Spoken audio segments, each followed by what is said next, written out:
Hi world, welcome to this video. This is Tina from tinaheals.com. So please visit my website and let's get straight to the topic of conversation at hand. So if you have an Aries ascendant, a Cancer moon, and a Gemini sun, then this is your video. You have a combination of cardinal fire and cardinal water and mutable air. So you have a combination of all. Now let's understand the ascendant. The degree of the zodiac rising on the eastern side of the horizon at the moment of your birth is your ascendant. And of course the sign on which it falls is your rising sign. When you walk into a room with your purposeful, airy stride, your restless, edgy energy, that very penetrating look in your eyes, you exude the aura of a leader, because Aries is the leader. So remember, ascendant is how you look. It's the first touch that the soul makes with the physical world. When you walk into a room, people observe and notice and perceive you as your ascendant sign, not as your sun sign as widely believed. So Aries ascendant, this is a very forceful sign. It is the first sign of the zodiac. It's dry, it's hot, it's very fiery, very tempestuous. It is the sign of the leader. Okay, it is the sign of the pioneer, the initiator, because here the soul wants to initiate. After the 30th degree of Pisces, which is the degree of archetypalization, the soul enters Aries with a mini Big Bang and everything starts anew. When the sun enters Aries, it is the time of season, the time of spring in the northern hemisphere. Everything is fresh and vibrant and radiant. Okay, and so Aries being the infant of the zodiac, all the lessons and the shadows that you have to face and work through deal with this infant growing up. And growing up is not an easy process. It is painful. We have teething pains, we have growth pains, but it is necessary for us to grow up. It is important for us to go through that pain to integrate with the outside world. So all the lessons and the shadows deal with this infant growing up, this period of growth, right? So the fires of Aries can be very agitating. It's not an easy energy. It's cardinality, flux, change. Aries is ruled by Mars in traditional astrology, all right, and then by Mercury in esoteric astrology. Mercury is the soul ruler. So you know that Aries is ultimately about the plane of the mind, the higher mind or manas. Okay, and so as eminent astrologer Stephen Forrest says that the goal of Aries is enlightened selfishness. Aries being the first sign of the zodiac, being an infant, things become about me, me, me. It's always about me, me, me. When an infant wants its own needs to be met first, they are not interested in anything else. So it is that kind of energy. But enlightened selfishness means, yes, you look after yourself, but you have to somehow transmute this me, me, me into we, we, right? Now, Sun exalted in Aries, so it's very fiery, very powerful, can be very temperamental, can be very impulsive. Okay, very impulsive. Mars is the god of war and desire, high libido usually with Aries ascendants. Okay, now if you want to align with your Aries soul karma, then you align with authenticity, your inner authenticity. Ascendant is also how you look. So with Aries ascendant, you're going to have ruddy complexion. You love your highlighters, you love your red lipstick, you love your red highlights in the hair. You tend to wear your hair short. I've seen this a lot with Aries ascendant, and Geminis too. So you have Gemini sun. So very, very possible that you keep short hair and you have more male testosterone.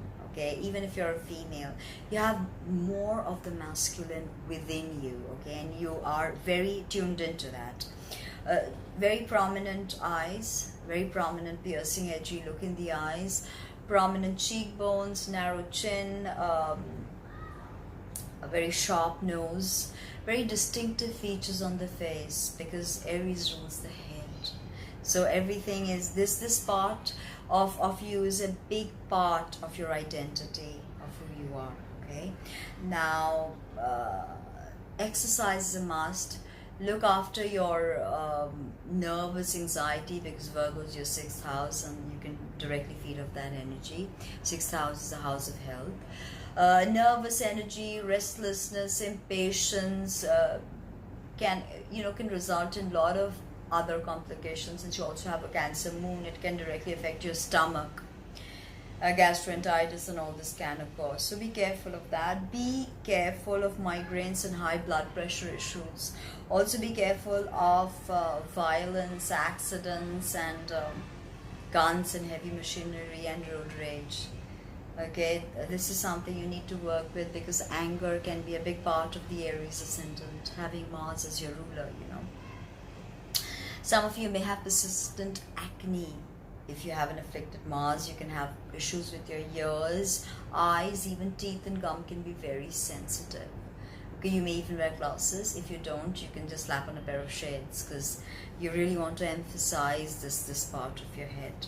Now, interestingly, you have Moon in rulership, which is very nice, because the Moon is all about our deep innermost feelings.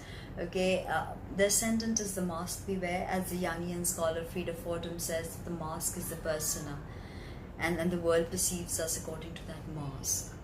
And the moon is the very antithesis to this. It is who we are when that mask comes off, and we stand in our raw, vulnerable power in who we are, our own inner essence. It's our emotions, the moon, it's our emotional fluidity, how we connect, how we nurture, how we were nurtured, our mother, how we will be as mothers. And Cancer is ruled by the moon. So you have a 4th house moon. Your mother is definitely very important to you.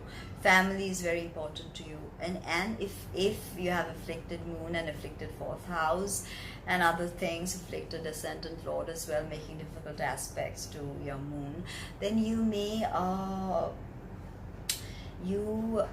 have issues and woundings that deal with your family. They can be your greatest strength in your mother. You can have a love-hate relationship with her. Okay? But she is going to feature prominently in your psyche. And Cancer moons are very focused on home and hearth. Cancer is, after all, the first water sign, cardinal water. It's about home and hearth and emotions and feeling and connecting. Okay, it's a Christ-filled sign, because its esoteric ruler is Neptune. So it's definitely about loving wisdom. That is the crux of Cancer. So ultimately, imbibing, and remember, according to esoteric astrology, your moon sign becomes a problematic part of your personality after the age of 35. Why? Because we spend so much time developing these habits that they actually result in hampering our soul's growth, and that is the growth of your ascendant. Ultimately, discovering the purpose of your soul ruler, Mercury, right? So Cancer is definitely Cancer, having a moon in Cancer will definitely give you that compassion, that empathy, that intuition that you may lack from Aries. And now let's talk about Gemini Sun. The Sun is our father, is the male part of us. It is our ambitions, our goals. It's how we take our internal key and project it onto the world. It is the extroverted side of us, and it is how we want to be perceived, right?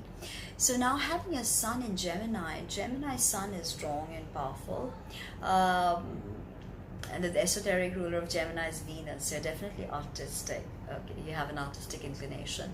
Cancer, you can be very tuned into doing work for your out of compassion, social work. Cancerian moons, they love that. They love helping others, and they oftentimes form a family outside of their family. Okay, and if you haven't, and your family is the cause of your wounding, then do that. Explore outside, because your Gemini sun is definitely going to help you explore that outgoing part of you. Gemini is a very complex air sign. It's mutable, very impressionable, very dualistic. The two faces of Gemini, can be very conflicted, very dualistic, and can often appear two-faced. So balance is the key. You need balance. You have so much going on with fire, air, and water. You need balance, grounding. Okay, now with your Gemini sun, you definitely want to communicate your experiences. With your Aries ascendant, you're ready to start new things. With your Cancer moon, you are compassionate, empathic, maybe psychic, maybe intuitive. Okay, definitely into emotions and exploring that emotional domain, right? And Gemini sun will help you communicate that, because Gemini, the traditional ruler of Gemini is Mercury. So you're again linking up your ascendant's esoteric ruler to the exoteric ruler of your sun.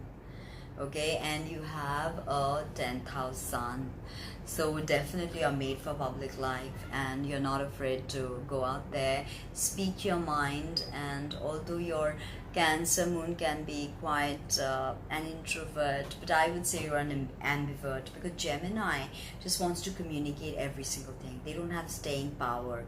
Aries, great with starting new things, but not great with completion and details. Cancer moon, yes, they can be good with detailing, depending on many other things, of course, placement of Mercury and many other things, but that is something you need to look at, detailing and completion. So I hope you like that as much as I like making it for you. Like, comment, subscribe, share, and let me know what you think. Visit my website, www.tinahills.com. Thank you.